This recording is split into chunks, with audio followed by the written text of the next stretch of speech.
simplement la vitesse du changement qui est pertinente pour le paradoxe de Fermi. C'est ce que le Des listes de textes reconnus comme sacrés par différentes communautés à différents moments de l'histoire. Chaque liste raconte une histoire de débat, de choix. C'est une construction profondément humaine en fait. Alors, pour y voir plus clair, par où on commence? Le plus logique, ce serait l'Ancien Testament, non? La partie la plus ancienne. Oui, le socle commun avec le judaïsme. Et c'est un mélange incroyable de genres. On a des récits de rois, de la poésie, des lois. Absolument. Et sur cette partie-là, on a eu une découverte qui a tout changé au XXe siècle. Ah, vous pensez au manuscrit de la Mer Morte? Exactement.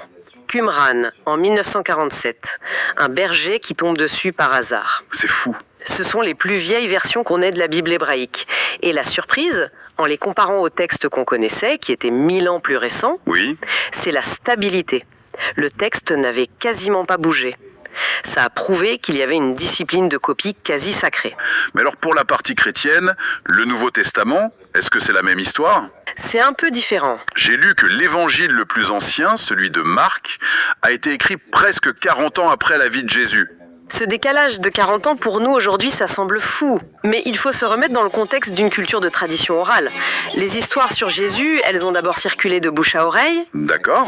Et au début, les premières communautés n'avaient pas le Nouveau Testament.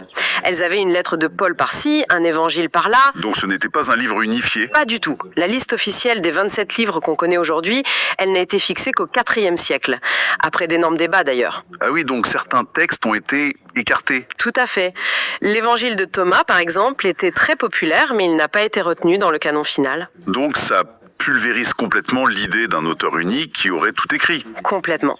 On est face à une œuvre collective, écrite sur plus de 1000 ans, Par qui alors? par toutes sortes de gens, des scribes, des prophètes, des prêtres, des sages, et même les noms qu'on lit, comme Isaïe, sont souvent symboliques. Comment ça? Pour le livre d'Isaïe, par exemple, on pense aujourd'hui qu'il y a au moins 3 auteurs, ou plutôt 3 écoles de pensée, d'époques différentes derrière ce seul nom. Donc on n'écoute pas une seule voix, mais un écho sur plusieurs générations. L'auteur, c'est presque la communauté elle-même. Et j'imagine que tous ces gens, sur 1000 ans, n'écrivaient pas dans la même langue. Non, bien sûr. On a de l'hébreu, de l'araméen et du grec. Et ça, la traduction, c'est un vrai défi. Un défi qui peut changer le sens, j'imagine. Mais ça peut changer toute une vision du monde.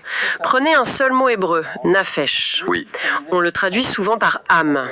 Mais le sens premier, c'est très concret. C'est le souffle, la gorge, la personne vivante.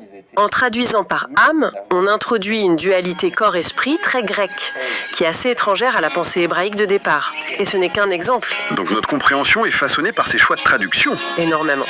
Mais la bonne nouvelle, c'est que même si les originaux sont perdus, on a des 5800 rien